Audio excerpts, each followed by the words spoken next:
vou te dar um passo a passo simples aqui para você se tornar um especialista na barra fixa, um mestre da barra fixa. Você vai duplicar, triplicar as suas repetições facilmente. É muito simples. Você vai pegar um cronômetro, solta o cronômetro, vai fazer uma repetição na barra. Quando o cronômetro completar 1 minuto, você faz mais uma repetição. Quando o cronômetro completar 2 minutos, você faz mais uma repetição. E você mantém esse ritmo, presta atenção, ritmo, uma repetição por minuto, durante 20 minutos. Pronto. Venceu os 20 minutos? Acabou. Você vai fazer isso de 2 a 3 vezes na semana. Quando começar a ficar fácil, naturalmente, você vai começar aos poucos progredir isso para aumentando o ritmo. Da mesma maneira que você, à medida que você vai ganhando mais condicionamento, você vai melhorando o seu ritmo na corrida. À medida que você vai ganhando mais condicionamento, você também vai melhorando o seu ritmo de barras. Você vai passar a fazer 2 repetições por minuto, 3 repetições por minuto, 4, 5, pronto. Quando você estiver chegando em 5 repetições por minuto, provavelmente em um teste da barra, você já está fazendo 15, 20 ou até mais de 20 repetições. É isso que eu faço. Basicamente é isso. Eu vou explorar melhor esse método agora com vocês e vou te mostrar por que funciona e como que a gente pode aprimorar ele ainda mais. Isso foi muito útil para mim porque eu era aquele cara marombeiro. Marombeiro, zerava as máquinas, o pulley zerava o pulley, no pulley lá eu colocava 2 vezes o meu peso. E eu lembro que em 2009 ou 2010 um colega meu foi prestar um concurso, CFO da polícia, e aí ele começou a treinar barra, e eu falei, pô, isso aí esse exercício aí é de frango, é de frango. Você está levantando só o seu peso, aqui no pulley a gente levanta 1 vez e meia, 2 vezes o peso. Se eu fizer o pulley aqui com o meu peso, não tem nem graça, é meu aquecimento. Para de fazer esse trem de frango. E ele falou, então vem cá então faz a barra. E aí foi o meu primeiro choque. Eu não consegui fazer muitas repetições. E hoje eu entendo por quê. Embora o movimento seja semelhante, né? Os dois você está aqui, ó, pá, é completamente diferente. Simplesmente porque aqui, ó, quando eu tô no pulley, eu tô totalmente estabilizado e só meu braço que mexe. Aqui, ó, só meu braço que mexe. Na roldana, então o movimento está todo estabilizado e é só meu braço mexendo. Na barra não. Na barra o meu braço está parado e o meu corpo está mexendo. Ou seja, a massa que está mexendo é muito maior, né? O meu corpo em relação ao meu braço. A massa que está mexendo é maior. E além da massa que está mexendo ser maior, isso implica em quê? Que a gente precisa de uma maior estabilidade no movimento. Eu preciso estabilizar o movimento. Porque senão eu vou gangorrar na barra, né? Eu vou sair do plano aqui de movimento. Então, a barra ela exige muito mais coordenação muscular, intermuscular. Ela exige é, maior estabilidade. Então exige mais do seu core, basicamente. E aí eu fui começar a querer treinar barra. Só que eu treinava barra no estilo marombeiro, séries até a falha e tal. E aquilo ali me deixava quebrado, moído e eu não evoluía. Engraçado que anos depois eu fui fazer um TAF. Eu estava ali fazendo um concurso. Em 2010, quando ele fez, eu não pensava nisso ainda. Fui fazer faculdade antes, fiz minha faculdade de engenharia, mas depois eu formei e fui caçar o CFO do bombeiro. E aí eu estava com dificuldade de evoluir na barra fixa. E todo mundo me falava o quê? Mas você é pesado. Todos os treinadores. Você é pesado, você tem que perder peso. Você é pesado, você tem que perder peso. E o engraçado é que hoje eu com 120 quilos eu faço 23 repetições, mais de 20, às vezes 21, 22, mais de 20 repetições no TAF. Ou seja, o que todo mundo está falando comigo não era necessariamente o melhor caminho. Eu não queria perder meu peso, a minha massa muscular que eu tinha conquistado. E eu já estava quase desistindo. Eu estava pensando que realmente eu ia ter que sacrificar minha massa magra para eu conseguir melhorar na barra e ser aprovado no concurso. Até então que eu conheci o método soviético de treinamento e adaptando o método soviético de treinamento para o exercício de barra fixa, eu consegui evoluir muito mais na barra fixa. A lógica é essa que eu comecei o vídeo falando. Eu tenho um livro sobre isso, que é o Protocolo Soviético de Barras Fixas. Eu tenho um curso que fala sobre isso também. Eu vou deixar tanto o link do curso e do livro aqui na descrição, no comentário fixado, para quem quiser se aprimorar melhor nele. Mas vamos dar aqui pelo menos assim, uma ideia superficial do que acontece.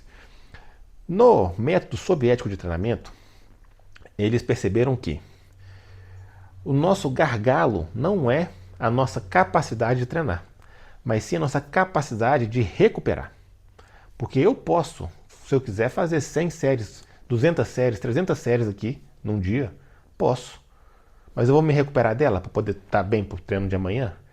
Ou para o próximo treino de barra? Não vou conseguir me recuperar. Então não adianta eu conseguir ter a possibilidade de fazer um altíssimo volume de treino. Então perceba que a nossa capacidade de treinar é muito maior que a nossa capacidade de recuperar.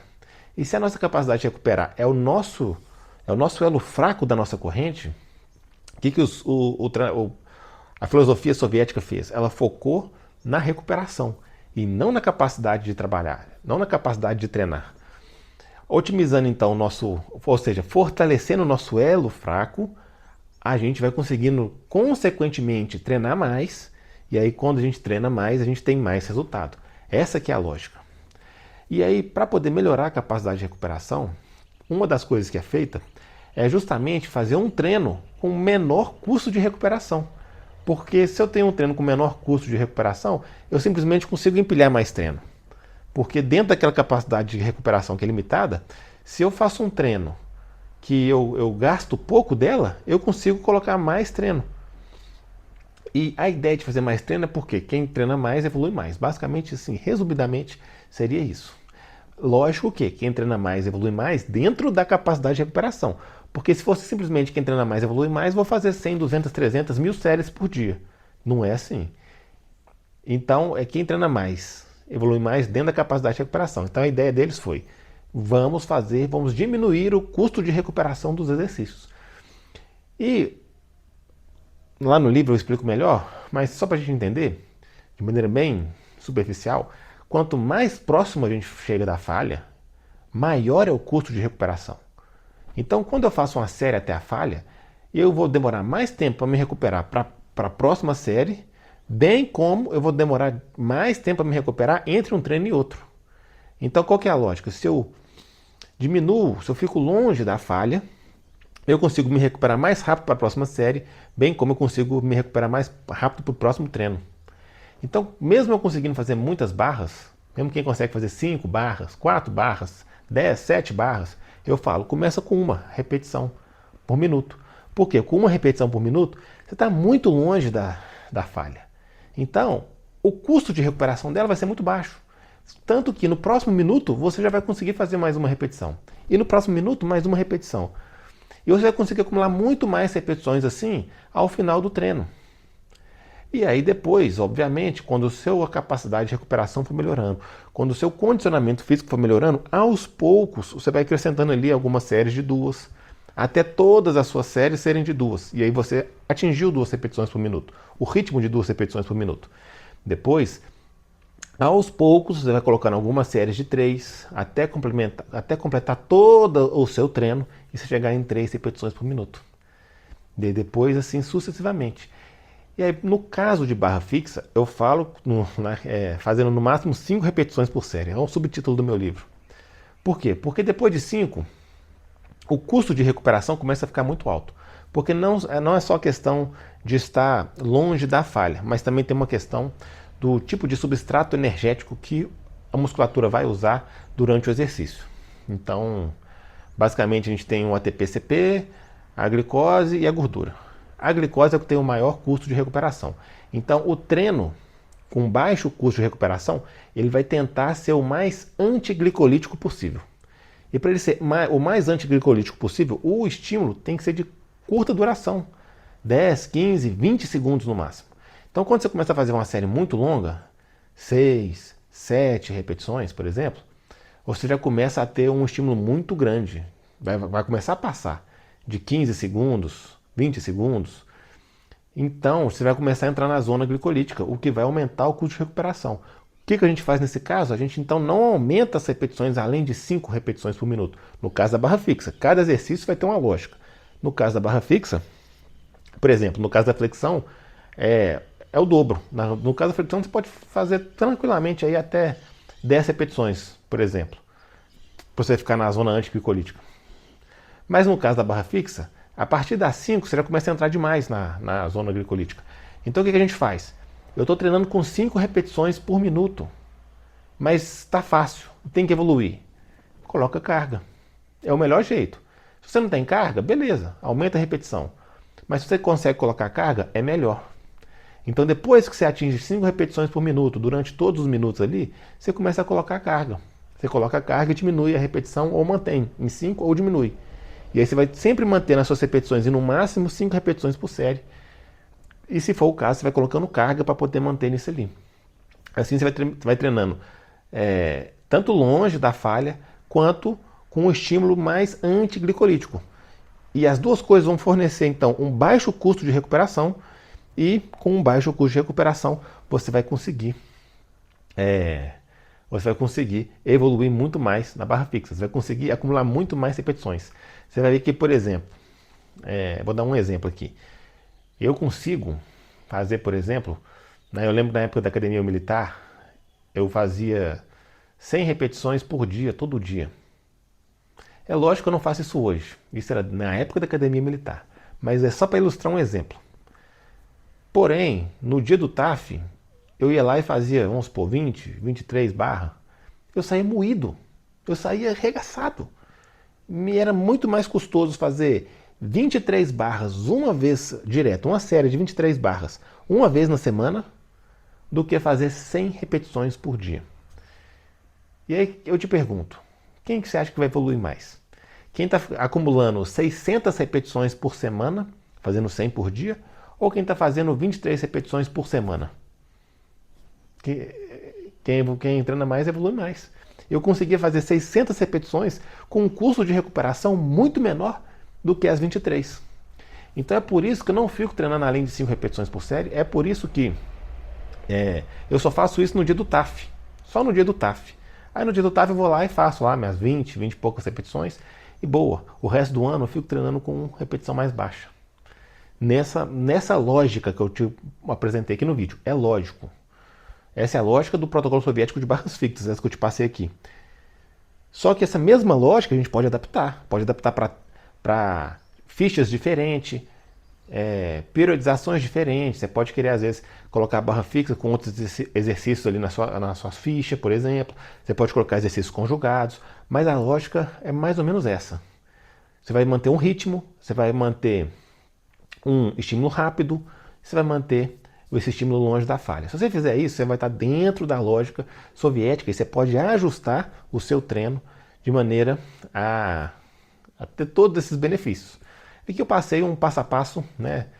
No início do vídeo aqui, esse passo a passo que eu mandei, é um passo a passo bem simples, para você só querer evoluir na barra fixa, mas você pode extrapolar ele seguindo essas bases que eu passei aqui. Então, só para a gente recapitular, qual que é o passo a passo? 2 a 3 vezes na semana, você vai fazer um treino de 20 minutos de barra fixa. Como que é esse treino? Você vai começar fazendo uma repetição por minuto. Quando tiver fácil, aos poucos você vai progredir para 2 repetições por minuto, 3 repetições por minuto, depois 4, depois 5. Depois das 5, você quer continuar progredindo? Coloque carga. Assim a gente mantém um estímulo com o mais baixo custo de recuperação possível, acumulando muitas repetições. Acumulando repetições eu ganho força, eu ganho aperfeiçoamento de gesto esportivo, porque quanto mais eu faço a repetição, mais o meu corpo aprende a melhor maneira de fazer essa coordenação intermuscular, intramuscular, essa questão do sistema nervoso disparar essas sinapses, ela vai ficando cada vez mais eficiente. Então eu vou ficando mais eficiente e mais forte nesse movimento, quanto mais eu repito. Então é por isso que funciona tanto. E aí é por isso que eu consegui, desta forma, conseguir fazer mais de 20 repetições pesando 120 quilos. Eu não precisei perder meu peso para poder conseguir passar no TAF, mas eu não só passei no TAF, como eu consegui continuar melhorando a barra fixa para poder fazer muito além do que era necessário na barra fixa. Muito além. E se você quiser então conhecer melhor desse método, eu te convido a se inscrever no canal. Aqui no canal tem muitos vídeos a respeito disso, que dá para aprimorar mais esse entendimento. Tem um link aqui também na descrição, no comentário, fixado na descrição, do curso e do livro, ou um ou outro. Você pode também aprimorar melhor o seu conhecimento. E é lógico, o treinamento ele tem que ter uma consistência. O resultado não vem de um treino só. Ele vem de um somatório de treinos. E para a gente ter um somatório de treinos, uma consistência, a gente não pode procrastinar o treino. E para a gente não procrastinar o treino, eu te explico o meu sistema anti-falha. E é engraçado, depois que eu fiz, eu coloquei aqui, vou colocar aqui no card, o sistema anti-falha é o sistema anti-falha para não falhar, para não deixar de ir no treino. Mas no protocolo soviético ele é até ambíguo, porque ele também é anti-falha no treino, né? Durante o treino você não falha, não chega até a falha, e ao mesmo tempo você, com esse outro sistema aqui, anti-falha, é para você não falhar de ir treinar. É como que eu faço. Por quê? Porque na maioria dos dias, eu vou confessar para vocês, na maioria dos dias eu estou com preguiça. Na maioria dos dias eu não quero treinar. Porém, eu entendi como que eu posso, através desse sistema aqui, através dessa minha experiência, conseguir treinar e vencer essa preguiça, essa procrastinação. Então, se isso é um problema que também te aflige, eu vou deixar algum lugar aqui, em algum desses dois cards aqui, a sugestão desse vídeo. Você pode ir lá e aprimorar ainda mais. Aí você usa esse sistema para você conseguir criar consistência e usa o que eu te passei nesse vídeo aqui para cada dia que você for, você fazer um excelente volume de treino com baixo custo de recuperação e assim ter muito mais resultado. É isso aí. Dá um like, se chegou até aqui, dá um like, ajuda demais o canal e compartilha com aquele seu amigo que está precisando saber disso para conseguir melhorar na barra fixa, ou ser aprovado no TAF, ou simplesmente melhorar na barra fixa, porque ele quer melhorar. É isso aí. Valeu, obrigado, tamo junto. Até a próxima.